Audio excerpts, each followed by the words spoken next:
everybody. How is everyone doing? You guys can come closer. It's okay. We're all friendly here. I would like to introduce to the stage our second talk today, Dr. Lee Bofkin from the Global Street Art. And a fun fact, he's the ex-UK breakdancer. I'm not sure if he's going to show us what he's got, his moves, but I can't wait to hear more about street art. So please welcome to the stage. Good morning. 1, 2. Oh, good. Good morning. Thank you so much for coming and joining us today. I have a clicker? There we go. Hopefully this will be fun and entertaining for about the next 12 minutes or so, but it is completely self-serving. So I am going to talk about what our business does at the same time as well. Just by a quick show of hands, I can't actually see everyone too well, but how many folks here have heard of Global Street Art as a company? So many folks in the audience. That never happens, which is really lovely. We went to present at D&AD a few weeks ago, and loads of fun, but we were surprised that so few folks actually know our work. So it's a real pleasure to be able to kind of talk about it. And today, we're going to talk about also hand-painted advertising in the context of out-of-home advertising broadly, because there are 16,000 digital screens that you can choose from around the UK, but there are only about 100 or so mural sites and mural opportunities. So I'm going to talk about some of the data and stats in a very small way about hand-painted advertising, but I'm also going to introduce our company and give a fun background. And I should warn everyone that the end of this talk does come with an invitation, because we have a rather wonderful office that's nearby, so please do come and ask us. But we built a museum there.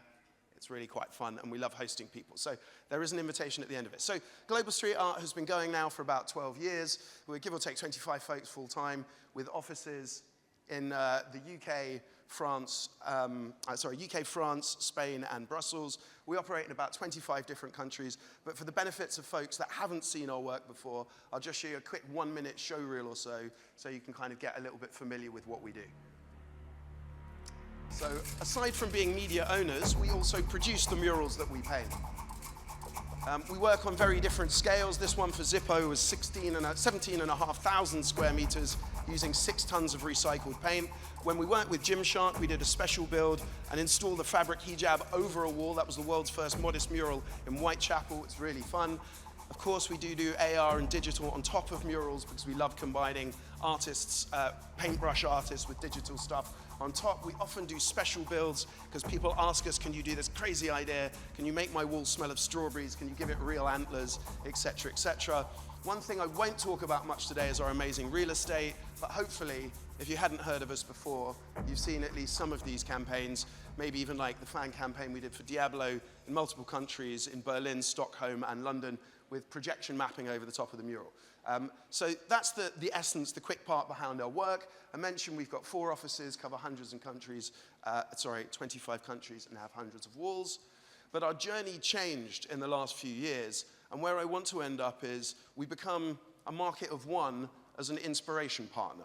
And I'll take you through some more of our work, but I'll explain what that journey looks like when I invite you guys to come in and see us at the end. But this is me facilitating a creative thinking workshop. I run them for Soho House, Shoreditch House, D&AD, Sony Music, but lots and lots of fun. But we realized because our clients are out of market 95% of the time, every marketer knows that we'd like to have a reason to speak with potential clients that we might work with years from now, who maybe we don't know we exist, and we figured you're always in market to be inspired, so we came up with a series of operational practices around that. So stepping back to what the core product is 90% of our business, hand-painted advertising. The key thesis is really simple.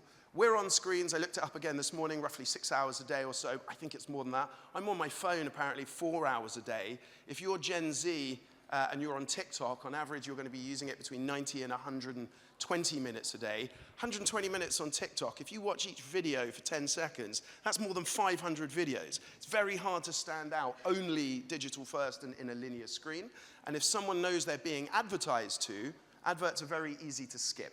And today in a fragmented media landscape, something that works across different channels, something that works for digital and social, something that works with influencers at the brand end also works really well alongside the performance end within marketing. And that's what hand-painted advertising is really good at. You can't skip out of home in general.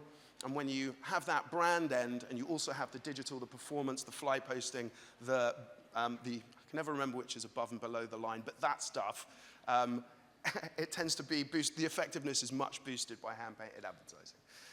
Not every impression is equal. We are held hostage slightly to our data and our statistics. If we can prove it, we tend to, if we can measure it, we often try and test ourselves against it, but it doesn't mean that everything is the same because we're not measuring everything.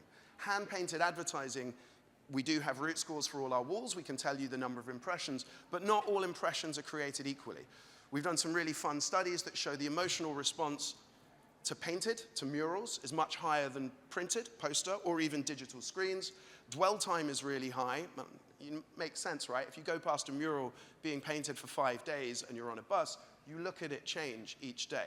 And it becomes also then people's content. We say stop and share becomes stop and stare becomes stop and share. If something works really well physically, it also works digitally because it becomes people's content. And for every trend, with so much AI and AI-driven creativity today, there is always a counter trend. One of the other areas of advertising that's growing is obviously the creator economy. People crave people, and the most human thing you can be in out of home is us as a counter trend, hand-painted advertising. And we say a Rolls Royce and a Prius may both get you to the destination, a journey of one impression, but which one are you going to tell your friends about? So that's the idea behind hand-painted advertising. For real hardcore marketers, the idea of costly signaling. Rory Sutherland, if in doubt, quote Rory Sutherland, he gets everything right, it seems. Any communication which involves a high degree of difficulty or scarcity is more impactful. So if you take the effort to paint something, people are more likely to pay attention to it. So you can stand out by being different. There was a study in Holland last year that got people looking at the original painting, Girl with a Pearl Earring, and printed versions of the same. The emotional response was 10 times higher when it was painted versus when it was printed. And we proved that change in emotional response looking at the same artwork painted versus shown on a D6. And we showed, this was for Estrella Damm, that people responded much more. And this was also consumed digitally. So they looked at digital photos of a mural, and they got a higher response than digital photos of a digital, if that makes sense, because everything is tested on a screen. So imagine the emotional response when you're actually walking outside, right? In fact, the highest ever score for a static advert was hand-painted, registered in the System 1 database. On a wall by Man City Stadium for Man City fans, exceptional rating.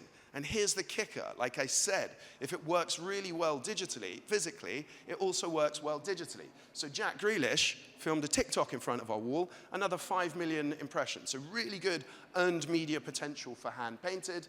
We've also shown massive increases in dwell time when we paint. Don't take my word for it. By the way, the presentation is available if anyone wants it, so I'm going to skip people talking lovely things about our murals in the interest of time. But I will show you what we see every time we're painting something. This is what engagement looks like. And it's not that we're doing this. This is every time when we're on the wall. People do stop and take photographs. You get the idea.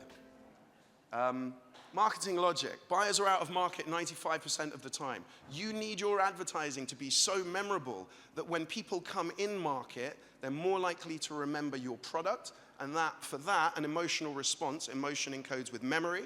It's really important to be memorable, frankly, and hand-painted delivers that.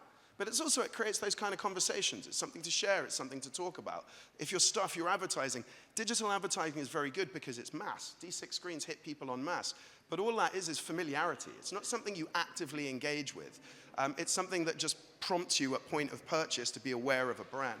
Now, if that's the bar to compete with, we're setting it very low for outdoor advertising. Much rather create something that people want to talk about and share, because then your advertising propagates. It goes further. It's more likely to be viral / shared. There you go. I said if something does really well physically, it also does really well digitally. And when we painted for Netflix and Mark Wahlberg shares it, huge reach. When we painted for Nike for Kylian Mbappe, again, huge reach. When Mbappe shares it on Instagram, works really well with influencers. This mural was only meant to last a month. It's been there for 5 years now. That was featured in a book on football murals around the world. There is no data, no quick statistic that I can give you that says it's going to get that extra earned reach. That's the power of stuff we have. We've got amazing real estate. I mentioned this as media owners. But we also have really fun things that we can do. We've got very flexible real estate. And because of this, we became a feasibility partner. Hey, can you build antlers that come off a wall? Can we have people painting with you? Live painting. Can it work with influencers? So we've got such a broad toolkit, including traditional media things like dominations. We've got such good walls in East London, Manchester, Birmingham, Liverpool, all the going out areas, really good ways to reach consumers.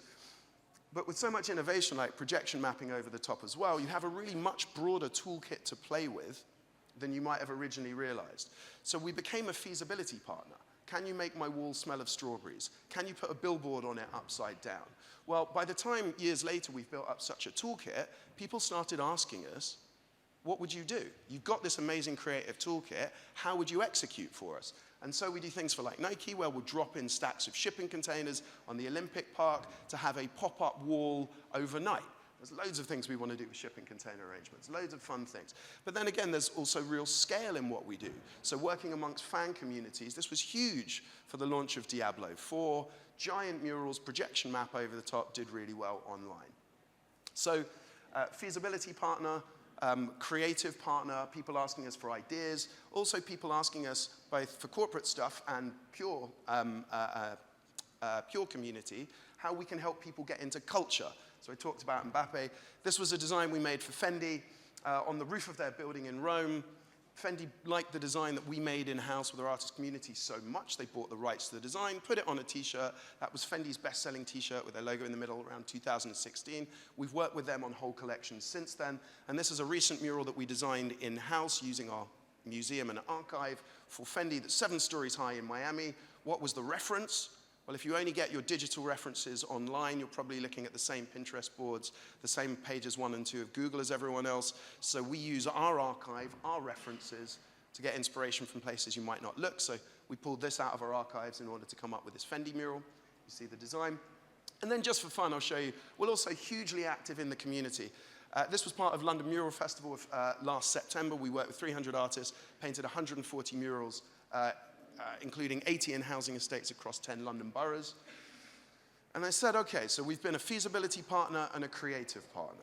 What we realized, and the question we asked ourselves is, we're working with brands, we're working with creative agencies, we're working with media agencies. How do we work with everyone without being viewed as competition by anyone?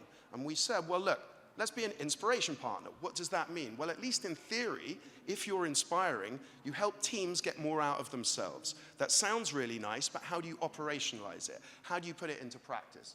So one thing we did is we built a museum in our office. This is where our archive is. It's just in Old Street. It's around the corner. You're very welcome to come and visit. Come say hello afterwards. It's absolutely loads of fun. A lot of people do creative offsites with us, and they use our space. But then we also teach creative thinking workshops. So bottom line is there's a lot of reasons to say hello. You can find us very easy on LinkedIn. We're pretty active there as well.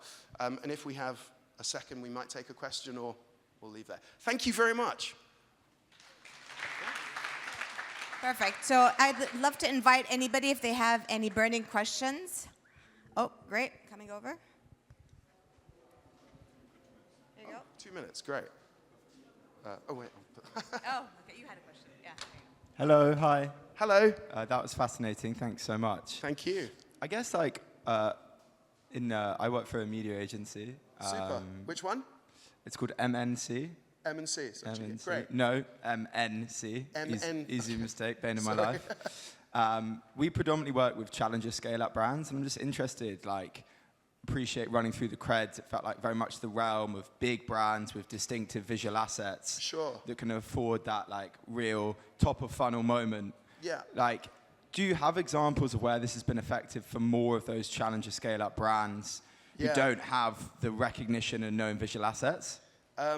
So that's interesting. So it's a really good question. So predominantly we do work with larger multinational brands because the budgets are bigger, the projects will have more scale. We've worked with a lot of challenger brands, but over time, but it's not the majority of what we do, and that's usually because of budget constraints. The ones that I've thought that have worked really well, like a brand that's the team is folks here are unlikely to have heard of might be like the Positive Birth Company. They worked with some of their influencers, people that were close, to get the content amongst their community. We've done smaller scale projects recently. I think it was Unlike Humans, but where we painted over fly posters. So we didn't run that media. We just did a mural essentially painted over fly posters to help create that extra asset. So there is some flexibility. Like most agencies, we try and stick to a company minimum project size in order that we, kind of efficient with our resources.